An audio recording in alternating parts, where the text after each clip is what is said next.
ನಮಸ್ತೆ ಎಜಿ ನ್ಯೂಸ್ಗೆ ಸ್ವಾಗತ. ಬೆಳಗಾವಿ ಜಿಲ್ಲೆಯ ರಾಯಭಾಗ ತಾಲೂಕಿನ ಯಲ್ಪರಟ್ಟಿ ಬಂಗ್ಲೆ ಹತ್ತಿರ ಇರುವ ಪ್ರವಾಸಿ ಮಂದಿರವು ಹಲವಾರು ವರ್ಷಗಳಿಂದ ನಿರ್ಲಕ್ಷ್ಯಕ್ಕೆ ಒಳಗಾಗಿ ಅನೈತಿಕ ಚಟುವಟಿಕೆಗಳ ತಾಣವಾಗಿತ್ತು.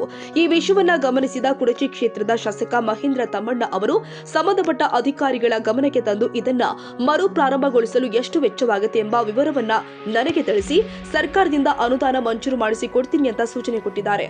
ಅಧಿಕಾರಿಗಳು ತಕ್ಷಣವೇ ನವೀಕರಣಕ್ಕಾಗಿ ಬೇಕಾಗುವ ವೆಚ್ಚದ ವಿವರವನ್ನ ಸಲ್ಲಿಸಿದ್ರು.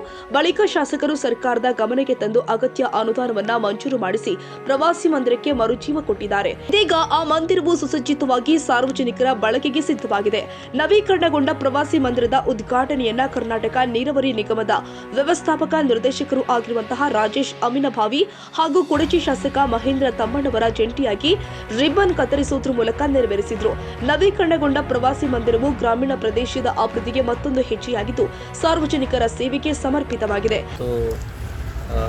ಮಾನ್ಯ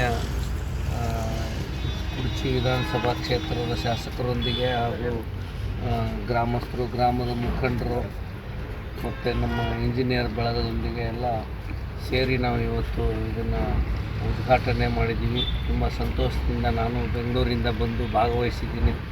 ನಾನು ಇದೇ ಭಾಗದವನಾಗಿದ್ದು ಆರೋಗ್ಯರಿ ಹೈಸ್ಕೂಲಲ್ಲೇ ನಾನು ಹೈಸ್ಕೂಲ್ ಓದಿದ್ದೆ. ಸೊ ಇದೊಂದು ನನಗೆ ಸಂತೋಷದಾಯಕ. ಭಾಳ ದಿನದಿಂದ ನನಗೆ ಬರಬೇಕು ಅಂತ ನಾನು ಯೋಚನೆ ಮಾಡಿದ್ದೆ. ಕಾರ್ಯ ಒತ್ತಡದಿಂದ ಬರೋಕ್ಕಾಗಿರಲಿಲ್ಲ. ಈ ಭಾಗದಲ್ಲಿ ನೀರಾವರಿ ಪ್ರದೇಶ ಆಗಿರ್ಬೋದು ಅಥವಾ ಇನ್ನಿತರ ಕಾಮಗಾರಿಗಳು, ಈ ಥರ ಸಣ್ಣ ಸಣ್ಣ ಕಟ್ಟಡಗಳಾಗಿರ್ಬೋದು, ವಸತಿಗೃಹಗಳಾಗಿರ್ಬೋದು, ನಮ್ಮ ಇಂಜಿನಿಯರ್ ಕಚೇರಿಗಳಾಗಿರ್ಬೋದು. ಸೊ ಈ ಭಾಗದವನಾಗಿದ್ದು ನಾನು ಇವುಗಳಿಗೆ ಜೀರ್ಣೋದ್ಧಾರಕ್ಕೆ ಮತ್ತು ಈ ರಿಪೇರಿ ಇಂಥ ಕೆಲಸಗಳಿಗೆ ನಾನು ಒತ್ತು ಕೊಡ್ತೀನಿ ಅಂತ ಈ ಮೂಲಕ ತಮಗೆ ಹೇಳಿ, ಸೊ ನೀವು ಎಲ್ಲ ಭಾಗವಹಿಸಿದ್ದಕ್ಕೆ ಧನ್ಯವಾದಗಳನ್ನು ಹೇಳಿ. ಸರ್, ಇನ್ನೊಂದ್ರೆ ಇದು ಸುಮಾರು ದಿನಗಳಿಂದ ಒಟ್ಟು ಪಾಳು ಬಿದ್ದಂಗೆ ಆಗಿತ್ತು ರೀ. ಅದು ಈಗ ನೀವು ತಮ್ಮ ಹತೋಟಿ ತೊಗೊಂಡು ಎಲ್ಲ ಇದನ್ನು ರಿಪೇರಿ ಮಾಡಿ ಇದನ್ನು ಮಾಡಿದರೆ ಅದಕ್ಕೆ ಏನು ಅನ್ನಿಸ್ತದೆ ಸರ್? ಇಲ್ಲ, ಇದು ನಮ್ಮ ಇಂಜಿನಿಯರ್ ಸ್ವಲ್ಪ ಒಳ್ಳೆಯ ಉದ್ದೇಶ ಇಟ್ಕೊಂಡು ಇದನ್ನು ರಿಪೇರ್ ಮಾಡಿದ್ದಾರೆ. ಅದಕ್ಕೆ ಮಾನ್ಯ ಶಾಸಕರು ಸಹಕಾರ ನೀಡಿದ್ದಾರೆ. ಸೊ ನಾನು ನಿಮಗೆ ಸಾರ್ವಜನಿಕರಿಗೆ ಇದನ್ನು ಮತ್ತು ಅಧಿಕಾರಿಗಳಿಗೆ ಇನ್ಸ್ಪೆಕ್ಷನ್ಗೆ ಆಗಿರ್ಬೋದು, ಬೇರೆ ಸಭೆ ಸಮಾರಂಭಗಳಿಗೆ ಆಗಿರ್ಬೋದು ಉಪಯೋಗಿಸ್ಬೋದು. ಆದರೆ ನಾನು ಕಳಕಳಿಯ ವಿನಂತಿ ಮಾಡ್ಕೊಳ್ಳೋದೇನೆಂದರೆ ಇದನ್ನು ಗಲೀಜು ಮಾಡಬಾರ್ದು. ಬೇರೆ ಈ ಐಬಿಗಳ ಥರ ಇದನ್ನು ನಿಮ್ಮ ಆಸ್ತಿ, ಇದು ಸಾರ್ವಜನಿಕ ಆಸ್ತಿ ಅಂತ ಕಾಪಾಡ್ಕೊಂಡು ಹೋಗ್ಬೇಕು ಅಂತ ನಾನು ಬಯಸ್ತೇನೆ. ಸರ್, ಈಗ ಕ್ಷೇತ್ರದಲ್ಲಿ ಆಗಲಿ ಮತ್ತು ತಾಲೂಕಿನಲ್ಲಿ ಇನ್ನೂ ಹಲವಾರು ಐಬಿಗಳು ಪಾಳು ಬಿದ್ದಂಗೆ ಆಗಿದ್ದಾವೆ. ಅದ್ರ ಬಗ್ಗೆ ತಾವೇನು ಮುತುವರ್ಜಿ ವಹಿಸ್ತೀರಾ? ನಮ್ಮ ಇಲಾಖೆ ಆ ಥರ ಯಾವುದು ಕಂಡು ಬಂದಿಲ್ಲ. ಆ ಥರ ಏನಾದ್ರು ಆಗಿದ್ದರೆ ಅದಕ್ಕೂ ರಿಪೇರಿ ಇಲ್ಲಿಗೆ ನೀವು ಆಲ್ರೆಡಿ ಕಾಂಟ್ರಾಕ್ಟರ್ ರಿಪೇರಿ ಮಾಡಿ ಅಂತ ಕೊಟ್ಟಿರ್ತೀರಿ. ಕಾಂಟ್ರಾಕ್ಟರ್ ಕಳಪೆ ಮಟ್ಟದ ಮಾಡಿ ಹೋಗಿದಾರಲ್ಲ, ಅದ್ರ ಬಗ್ಗೆ ಸ್ಪೆಸಿಫಿಕ್ ಆಗಿ ಅಂದರೆ ಕುಡಚಿನ ಈಗ ಸುಮಾರು 5-6 ತಿಂಗಳಿಂದ ನೀವು ಕಾಂಟ್ರಾಕ್ಟ್ ಮಾಡಿದ್ದೀರಿ. ಈಗ ಅಲ್ಲಿ ಬೆಡ್ ಗಿಡ್ ಎಲ್ಲ ಮತ್ತು ಕುಂದಂಥ ಆಸನಗಳೆಲ್ಲ ಹಾಳಾಗಿದ್ದಾವೆ. ಹಾಂ, ಹೌದು.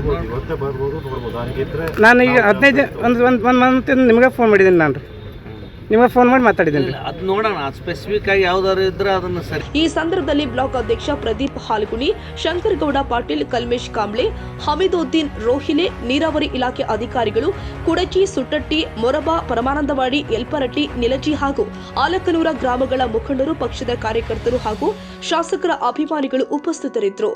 Siddaramagouda Patil, A G news, Raybag. ಕನ್ನಡಿಗರ ಮೆಚ್ಚಿನ ನಿಮ್ಮ ಎಜೆ 24/7 ನ್ಯೂಸ್ ಕನ್ನಡ ವಾಹಿನಿ ಇದೀಗ ಟಿವಿಯಲ್ಲಿ ಲಭ್ಯ. ವೇಳೆ ನೋಟಿಸ್ ಕೊಟ್ಟಿದ್ರೆ ವಾಪಸ್ ತಗೋತೀವಿ. ಇವತ್ತು ವಕ್ಫ್ ಪ್ರಾಪರ್ಟಿ ಅಂತೇಳಿ ಬರ್ತದೆ ಅಂತ ಹೇಳಿದ್ರೆ ರೈತರ ಬೀದಿಗೆ ಬಂದು ಏನು ಮಾಡಬೇಕಾಗುತ್ತೆ? ಯಾರು ವೋಟ್ ಹಾಕಲಿಲ್ಲ ಅಂದ್ರೆ ಗ್ಯಾರಂಟಿನೆಲ್ಲ ಸ್ಟಾಪ್ ಮಾಡಿಬಿಡ್ತೀವಿ.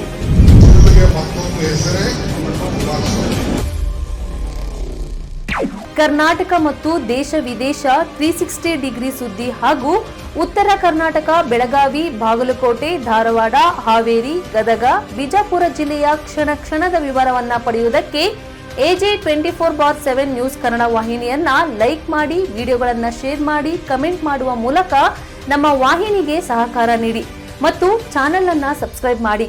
ಧನ್ಯವಾದಗಳು.